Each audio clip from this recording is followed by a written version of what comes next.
우리나라에서 9번째로 큰 섬, 전남 여수에 있는 돌산도입니다. 이 그림처럼 아름다운 해상 풍경으로 유명한데요. 인구 2만 명 정도가 이웃처럼 살아가는 이곳이 발칵 뒤집힌 건 지난 2005년 겨울입니다. 30대 굴삭기 기사가 끔찍하게 살해당한 겁니다. 시 씨는 기사가 살던 컨테이너에서 발견이 됐고요. 부검 결과 몸에선 200개가 넘는 흉기 흔적이 나왔습니다. 하지만 그 외엔 이렇다 할 단서가 발견이 안 돼서요. 이 사건은 미궁 속으로 빠지는 듯 했는데요. 수개월이 지난 어느 날 돌산 살인 사건은 바로 내가 저질렀다며 이 누군가 경찰서를 찾아왔습니다. 과연 누구일까요? 그리고 이 사람은 진범이 맞았을까요? 증거는 말한다 해서 추적해 보시죠.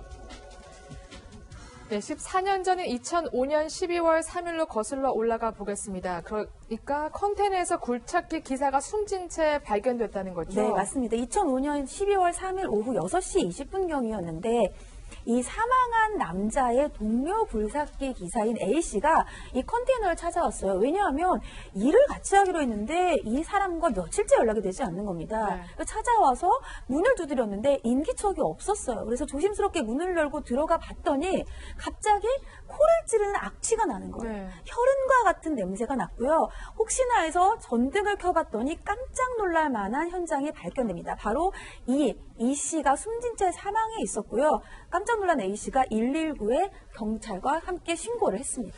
네, 근데 이상한 점이 많은 사건입니다. 몸에 네. 200군데가 네. 넘는 곳에 흉기 흔적이 있었다고요? 일단 경찰이 당시에 국립과학수사연구소에다 신부검물 의뢰를 했습니다. 근데 네. 그 결과는 정말 놀라웠습니다. 피해자의 몸에서 약 200개가 넘는 칼자국이 발견됐는데 그 사용된 그 흉기는 2개인 것으로 각각 다른 2개의 흉기가 사용된 것으로 보이고요. 공격이 집중된 곳은 머리와 목과 어깨, 심지어는 하체까지 전신에 고르게 분포가 돼 있었는데 자창이라고 합니다. 네. 그런데 이제 가장 많은 곳은 아마 그 중에서도 등 쪽이었던 것 같고요. 특이한 거는 이 자창의 방향과 크기가 일정하다. 그리고 대칭적이었다. 그리고 겹치지 않도록 고르게 분포돼 있었다. 그러면 우리는 조금 여기서 유추할 수 있는 건 있어요. 어떤 게 직접 사인인지 모르지만 사망한 이후, 완전 제압한 이후에 그 공격이 지속됐다는 그걸 추정할 수가 있겠고요. 네. 겹치지 않도록 고르게 그 공격을 했다는 것은 비교적 살해 이후에 여유를 가졌다는 뜻이기도 합니다. 그래서 이제 그런 쪽으로 좀 확인을 했고요. 최소 2자루 이상의 흉기가 사용됐다는 건 나왔고요. 그래서 경찰이 이때는 아마 그걸 봤을 겁니다. 저 정도 한 200회 이상을 공격했다면 공격하는 과정에서 반드시 이 가해자, 그러니까 범인도 공격흔이 손에 남아있을 것이다. 이렇게 추정을 했던 걸 보여요. 쉽게 말하면 범인도 다쳤을 것이다. 예, 이 그렇습니다. 말이군요. 예. 그런데 피해자가 180cm가 넘었다면서요.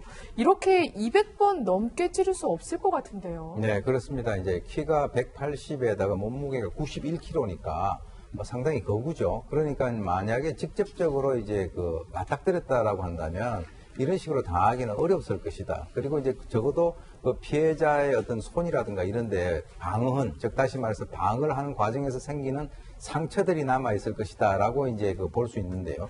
또 하나는 이 상처가 굉장히 약 200여 군데 났는데 상당히 그 피가 적었다라고 하는 거예요. 네. 자, 그렇다면 혹시 이 사람이 술에 취해서 당한 것은 아닌가라고 우리가 생각을 해볼 수 있는데 이 피해자의 혈중 알코올 농도가 0.03 정도가 됐다라고 하는 것은 그것도 술도 먹고 그렇게 취해서 본인이 방어를 할 수 없을 정도는 아니다. 그렇다면 지금 여러 가지 상처가 발생된 등 쪽, 목, 이쪽, 뒤쪽을 갖다가 놓고 봤을 때 혹시 이 피해자가 엎드려서 자고 있는데 범인이 컨테이너에 침입을 해가지고 결정적으로 어떤 목을 중심으로 해서 이렇게 찌르고 난 이후에 그 다음에 이제 자기가 어떤 심리적인 충족을 하기 위해서 거기에 좀 오래 머무르면서 거기에 대한 보면은 이제 칼 자국이 일정하다라고 하는 것은 이미 피해자는 움직이지 않고 있다라고 하는 그렇죠. 의미하는 것이거든요.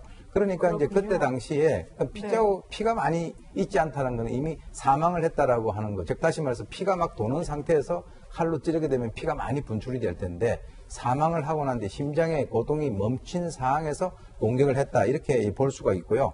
그래서 결국은 이제 등 쪽에서 갑자기 공격을 당해서 살해당하고 그 순간에 뭔가 저항을 하려고 하다가 결국은 실패해서 살해당한 것이 아닌가라고 추정을 할 수가 있겠습니다. 네, 이렇게 자세하게 분석을 해주셨는데 그러면 현장에 범인의 흔적이 남아있는 게 없었나요? 네, 있었는데요. 이 270mm 정도의 이 전투화 발자국이었습니다. 이 족적이 남은 건데요. 네. 그러나 이것이 어떤 그런 단서가 되지 못했고요. 현장에서 머리카락도 수거가 됐는데 이 모근이 없어서 이 범인의 구체적인 정체는 알지 못하고 혈액형만 알 수 있었다고 합니다. A형이었다고 하고요. 이 범행 현장에서 좀 이상했던 건 이 아까도 말씀하셨듯이 혈흔이 아주 작았다고 해요. 이 상처에 비해 혈흔이 아주 작았는데 이 매트리스, 침대 매트리스가 이 피를 상당 부분 흡수했다고 한 언론이 보도를 했고요. 그런데 이상한 것은 이 시신이 발견됐을 때 이 침대 매트리스가 세워져 있었다는 거예요. 네. 세워진 매트리스가 이 피를 다량으로 흡수할 리는 없잖아요.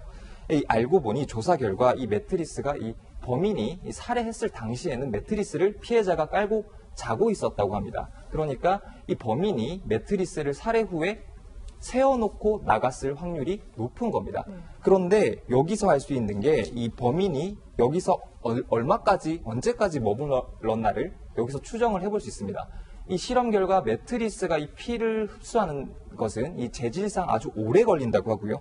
적어도 2-3시간은 걸린다고 하는데 그렇다면 범인은 이 매트리스가 눕혀진 매트리스가 이 피를 흡수할 때까지 2-3시간 더 이 컨테이너에 있었다는 얘기가 됩니다. 네. 그러면 시신은 그대로 둔 채 컨테이너에 오랜 시간이 같이 머물러 있었고 심지어 숨진 후에도 여러 번 찔렀다. 원한에 의한 살해일까요?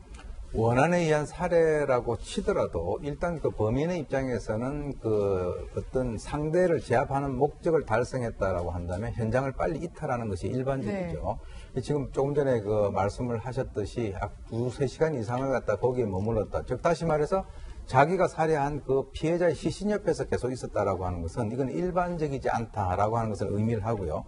그리고 이제 그 상처 같은 것들의 어떤 그 각도라든가 이런 것들이 상당히 일정하고 약 200여 회에 걸쳤다라고 하는 것은 일단 제가 보는 견지에서는 상대를 제압을 하고 난 이후에 의식을 치렀다라고 저는 봅니다. 의식이요? 의식입니다. 네. 그것은 뭐냐면 이 그 상대에 대해서 내가 어떤 식으로 제압을 하고 어떤 식으로 내가 해코지를 해야 되겠다라고 하는 것을 시간을 가지고 본인이 나름대로 이 마치 그 숫자를 세는 그런 형식으로 해가지고 등을 갖다가 지속적으로 찔러댔다라고 우리가 볼 수밖에 없는 그런 네. 상황이고요.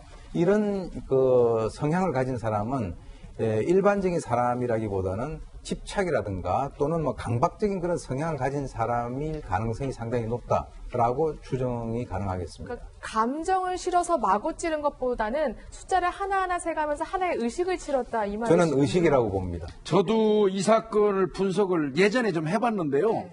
여기에서 200이 넘는 어떤 일정한 숫자 간격은 요거 나중에 중요한 암호나 단서가 될 수 있다는 생각은 들어요. 그렇군요. 200번 넘게 찌른 흉기 자국이 큰 단서가 될 수 있을 것 같습니다. 하지만 당시 범인의 윤곽을 찾지 못한 채 8개월이라는 시간이 흘렀는데요. 그런데 경찰에게 자신이 범인이라면서 직접 경찰서를 찾은 남성이 있었다고 합니다. 네, 이 사건 발생 8개월 만인 2006년 7월 31일 오전이었습니다. 한 학원생인 강 씨가 여수 쌍봉파출소에 나타났는데 쌍봉파출소에서 얘기하기론 내가 그 이 씨를 죽였다, 피해자를 죽였다. 이유는 말을 함부로 해서였다라고 범행 동기를 밝힙니다. 그리고 나서 진술서를 작성을 하는데 범행에 쓰였던 흉기는 대형마트에서 구입을 했고 이렇게 구입을 했다라는 마트까지 또 형사들을 대동해서 함께 갑니다. 네. 함께 가서 마트에서 구입했던 제품을 지목하기도 했고요. CCTV 기록은 남아있지는 않았지만 과도 2자루, 흉기 2자루를 구입했던 기록은 남아 있었던 거예요. 구입 날짜는 2005년 11월 30일 오전 11시경으로 확인이 됐고요. 또 해당 범행에 사용했던 흉기를 내가 모 아파트 풀밭에다가 버렸다라고 하는 이러한 진술에 따라서 경찰이 이러한 흉기를 찾기 위해서 금속 탐지기까지 동원해서 수색까지 벌였는데 결국 해당 범행 흉기는 찾지 못했습니다. 네, 여러분 확인하셨듯이 꽤 구체적으로 진술을 했습니다. 이 정도면 다른 언론 뉴스를 보고 그럴싸하게 얘기하는 건지 아니면 진짜 범인인 건지 베테랑 형사들은 금방 감을 잡을 수 있었겠는데요. 상당히 의심이 갔었던 것 같고 원래 애초에 형사들이 이 사건을 수사하는 과정에서 이 사람도 용의자군에 들어가 있었어요. 네. 뭐 중요도 순으로 따지면 한 20번째에서 30번째 내에 들어가는 용의자로 추정이 특정했던 사람인데요. 네. 이 사람이 근데 이제 현장에서 발견된 혈흔이 공교롭게도 A형으로 이 피해자하고 또 일치한다고 하고요. 아, 그래요? 근데 이제 하나 경찰이 의미 있는 거는 그 확보를 한 것 같습니다. 이 사람이 이제 아마 중간에 그 부사관으로 군대에서 근무하다가 중간에 이제 제대를 하고 나온 것 같은데요. 네. 제대할 때 이 전투화 두 켤레를 가지고 나갔다는 이 군대 동기들의 증언을 경찰이 확보를 했어요. 네. 그래서 이제 아마 이 사람이 자수하고 난 다음에 집에 가서 전투화 두 켤레를 찾았던 것 같은데 한 켤레는 어딘가 사라지고 없고 한 켤레만 있었다는 겁니다. 다만 현장에 남은 족적하고 크기는 일치했었다는 겁니다. 270mm로 알고 있는데요. 네. 그래서 경찰 입장에서는 상당히 이 사람한테 이제 근접한다고 보고 수사에 들어갔던 것 같습니다. 네. 그런데 이 용의자가 6시간 만에 진술을 번복한다면서요. 네, 그렇습니다. 6시간 만에 경찰서로 돌아와서요. 이 경찰관들에게 한 말이 정말 좀 어이없고 허탈했었는데요. 이 전날 어머니랑 싸워서 이 어머니를 좀 골탕 먹이기 위해서 거짓말을 했다. 심심해서 그런 거니까 집에 보내달라. 이런 얘기를 하면서 모든 진술을 번복을 합니다. 이 말 한마디로 해프닝으로 모든 게 끝났고요. 이 10시에 경찰 조사를 마치고 자신의 어머니와 아주 평화롭게 집으로 돌아갔다고 합니다. 네. 근데 교수님, 예. 장난이어도 이렇게 얘기하면 이렇게 정황 증거가 충분히 조금 있는 것 같은데도 돌려보내야 되는 거예요? 이게 이제 경찰이 그 당시에 일반인 같으면 아마 좀 달랐을 거예요. 뭐 일반인하고 또 구분하는 건 아닙니다만은 네. 이 사람에 대해서 조사를 했더니 제가 아까 말씀드린 것처럼 이 사람은 육군 부사관으로 군복무를 했었는데 그 군복무 과정에서 양극성 정동장애라고 그러죠. 조울증, 네. 조증과 우울증이 그 수시로 나타나는 현상. 그 진단을 받고 1년 만에 그 의병 제대를 했어요. 네. 그래서 정상적인 어떤 그 정신 상태를 가지고 있는 사람이 아니라고 판단했기 때문에 일단 경찰은 이 사람을 돌려보내고 그 이후로 수사를 놓은 건 아니죠. 네, 알겠습니다. 아까 교수님 분석에 의하면 아마 의식을 치렀을 것이다. 그리고 약간의 강박 증세를 보일 것이다. 이렇게 얘기했는데 그러면 이 용의자의 경우에는 정말로 그러한 증세가 있었다고 합니까? 지금 그 조사 그 결과가 그렇게 나왔습니다. 왜 그러냐면 이 사람은 2005년도에 국비지원 지게차 면허 5개월 과정을 그 받던 연수생이었습니다. 네. 근데 이제 이 사람의 성격이라고 하는 것이 혼자 있긴 했지만은 내성적이 아니고 조용한 성격은 아니었다. 즉 다시 말해서 강의 도중에 어떤 그 문제가 있고 자기가 뭐 관심이 있다라고 하면 그것에 대해서 지속적으로 이렇게 물어보는 그런 집요한 성격을 가지고 있었고요. 또 이제 그 남들이 자기가 주관적으로 판단해서 거슬리는 그런 행동을 하게 된다면 쉽게 흥분을 해가지고 우퉁복고 막 싸우는 이런 소위 얘기해서 그 원만한 성격은 아니었다라고 하는 거죠. 그리고 이제 강박과 집착과 관련된 이 경향은 이 사람은 그 군에서 제대를 하고 난 이후에도 머리를 늘 이제 군인같이 짧게 스포츠 머리를 하고 다니면서 수첩을 들고 다니고 또는 이 사람이 이제 여수하고 이제 돌산도 사이에서 이 그 학원까지 한 6km 정도 떨어져 있다라고 하는데 네. 자기는 그것을 차를 타지 않고 도보로 자기는 걸어 다니겠다라고 하는 이런 여러 가지의 그 경향을 보게 된다면 이 집착이라든가 하는 그런 여러 가지 경향을 우리가 볼 수 있다라고 봅니다. 네. 또 한 가지 이제 단서가 200번 넘게 흉기를 가지고 찔렀다면 분명히 가해자, 용의자도 다쳤을 것이다 이렇게 말씀하셨는데 네. 이 남성에게도 그러면 그러한 공격흔을 찾을 수가 있었나요? 경찰 입장에서는 공격흔을 추정할 수밖에 없어요. 200회 이상 공격을 했다면 분명히 공격흔은 생길 것 같습니다. 그래서 경찰이 이 자수한 이 강 씨의 이 손을 좀 보고자 했어요. 그리고 오른쪽 새끼손가락 쪽에 붕대가 감겨 있는 거를 알고 있었죠. 조사하는 과정에서. 그러면 저게 공격흔이 아닐까 이렇게 판단한 것 같습니다. 그런데 본인은 물론 아마 어머니하고 둘이 살았던 것 같아요. 강 씨가. 어머니하고 두 사람은 절대로 그거를 풀어줄 수 없다. 붕대 감은 거를. 그래서 할 수 없이 경찰이 압수수색 검증영장을 발부받아가지고 집에까지 찾아가서 실랑이를 벌인 끝에 이제 손가락을 그 붕대를 풀고 사진을 찍는데 그 성공을 했습니다. 그런데 이제 아물기는 했지만 상당히 깊게 베인 듯한 그런 상처는 발견했다고 합니다. 네. 또 이 남성이 의문의 노트를 가지고 다녔다고 하는데요. 경찰이 압수수색으로 이 노트를 확보했는데 역시 의미심장한 글귀가 있었고 사건 전후의 행동도 굉장히 수상하더라고요. 네, 그러니까 노트에 어떤 내용이 적혀 네. 있었느냐. 경찰이 나를 의심하는 모양이다. 검찰도 나를 잡지 못할 것이다. 알리바이는 깰 수 없고 물증도 없다. 이런 내용이 있었고요. 이렇게 나를 잡지 못할 것이라는 이유는 저기에 써 있는 것처럼 알리바이와 물증이 없다. 이 두 가지의 이유 때문입니다. 의심스러운 행적이 뭐냐면 이 강 씨가 이 사망자가 살해당하기 불과 하루 이틀 전에 다니던 학원을 돌연 자퇴를 해요. 그리고 나서 이 시신이 발견되는 날 모친과 함께 황급히 여수를 떠납니다. 그렇기 때문에 경찰은 이 시신이 발견되고 나서 5일이 지나서야 이 강 씨를 찾아서 조사를 할 수가 있었는데 강 씨가 뭐라고 하느냐.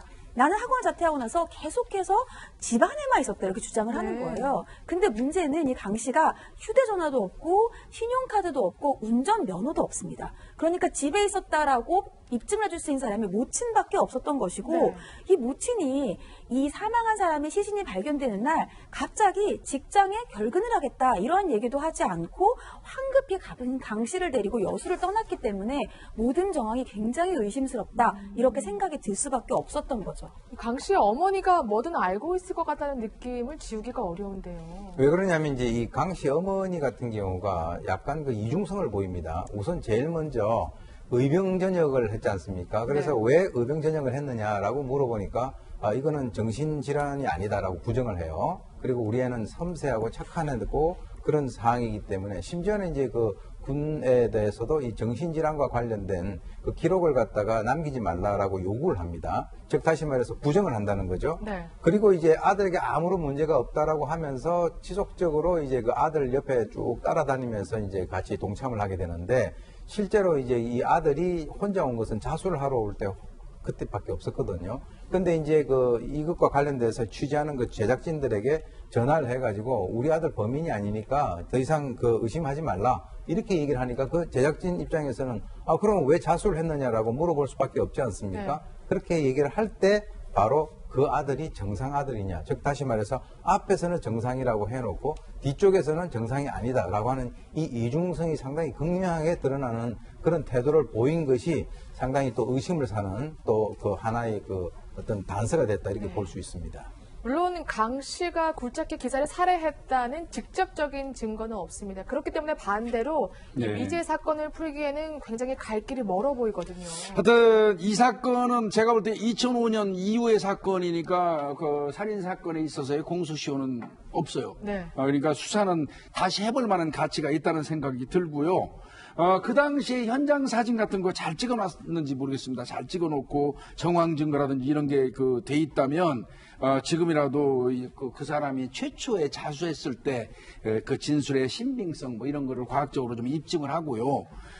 요즘에 최신 수사기법 있잖아요. 네. 통합 심리 분석 같은 거 이런 거를 좀 해볼 필요가 있을 것 같습니다. 그리고 저는 조금 주안점을 둬야 되는 게 좀 수양록이라고 그러죠. 네. 군대에서 쓰는 그 수첩 네. 그게 확보가 돼 있는지 궁금하거든요. 그 속에는 그 당시 상황 말고 그 이전부터 작성을 했다면 여러 가지 아까 우리가 얘기했던 200회 이상을 질렀다면 거기에 따르는 무슨 암호라든지 자신만의 의미 이런 것도 있을 수 있거든요. 그런 것도 좀 찾아봤으면 좋겠는데 그런 거를 수집해 놨는지 좀 그렇습니다. 네, 알겠습니다. 15년째 미제로 남아있는 사건 살펴봤습니다. 저희는 60초 후에 돌아오겠습니다.